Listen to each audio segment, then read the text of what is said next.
Good morning. This is Vaughan in Nova Scotia. I haven't been posting for a while, but it's been too nice of weather outside and I've been doing lots of gardening. But I just have to remake an order that got lost by the Postal Service.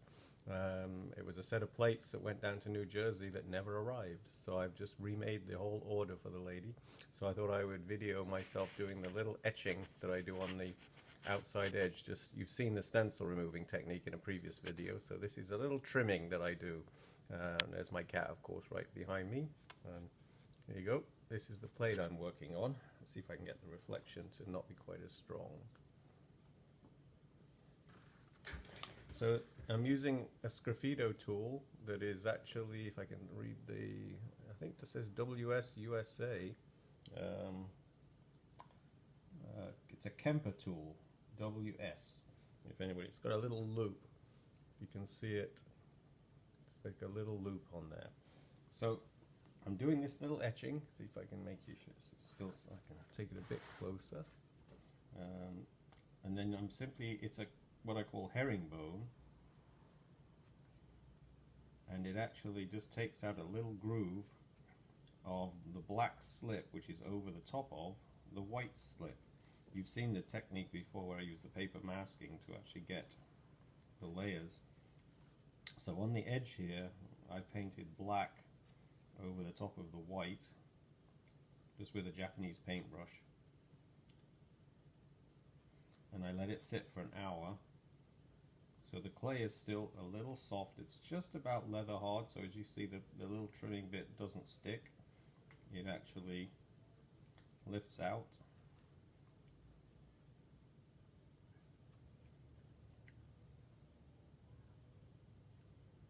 And you've got to be very careful, obviously, not to go over into the, past the black edge. Maybe that makes it more handmade, I don't know. But anyway, so I'm just being cautious to make sure that each time I do a little stroke, it doesn't go past the lower edge of the black.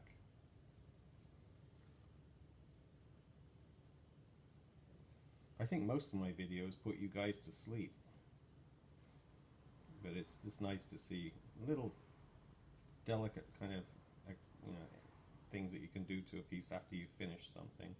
And maybe it gets too much eventually. I mean, you have to know when to stop adding things. I leave the whole center of the plate plain on these because I think your eye needs to rest at some point when you're looking at a piece of work.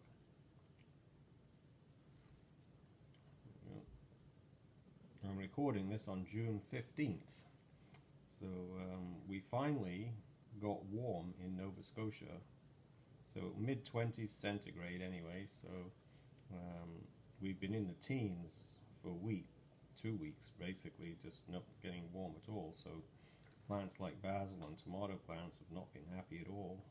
My basil has still been indoors, I haven't put it out yet, but I have tomato plants out.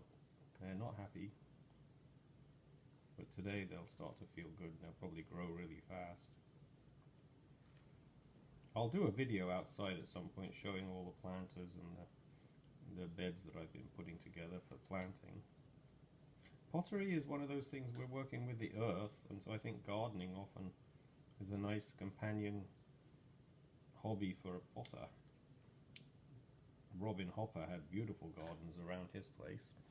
Let's see whether you can still see here. So I'm going to move this back a bit so you can see. So I'm just going to see if I can angle it a bit better here.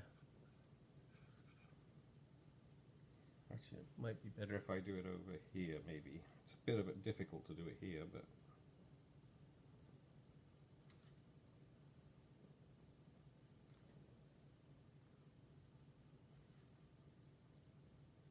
so if you go online, this is a very traditional pattern basically. If you go and look at old slip trailing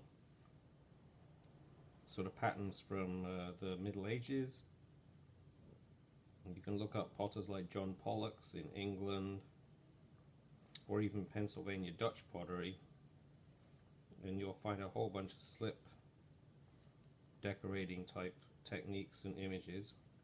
But I found it interesting to go and just look up line patterns, or type in a search engine word patterns in line, or geometric patterns, textile patterns. I mean, whatever you type in, you'll come up with a whole bunch of images that you can modify rather than simply copy, and try and come up with something different.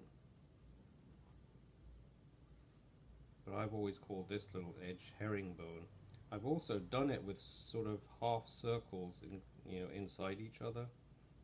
So it's another common pattern that you'll see in Pennsylvania Dutch pottery from the 18th, 19th century. And Thomas Toft is a very old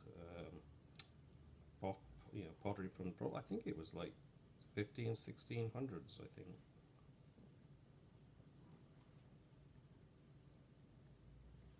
And they use that red clay. This is the B-mix clay, which is from Laguna. And I think it's the Eastern clay type one that they do. I don't know if the Western clay B-mix 5 is the same or not.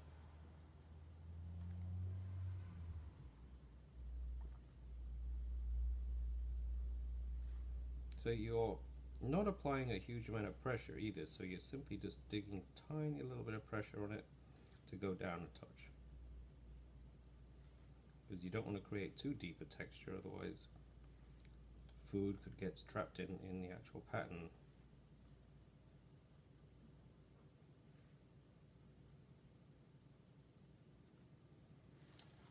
And there you go, let's hold it up. I'm not going to touch the little bits of clay that came off. Basically, they will smudge if I actually touch them. But so when they dry, I'll be able to blow them off without touching the plate. All right. Well, very quick video, 7 minutes, but it's just a little element of decorating a piece of pottery. I haven't done this much, but hopefully I won't have to do it again, because like I said, I shipped the order of plates down to New Jersey. It's been 7 weeks lost, and so finally the post office has given up, and so they're going to let me make a claim for that one, and I've just remade the whole order for this lady in New Jersey. So thanks for stopping in, and Poubelle and I say bye from Nova Scotia. Bye.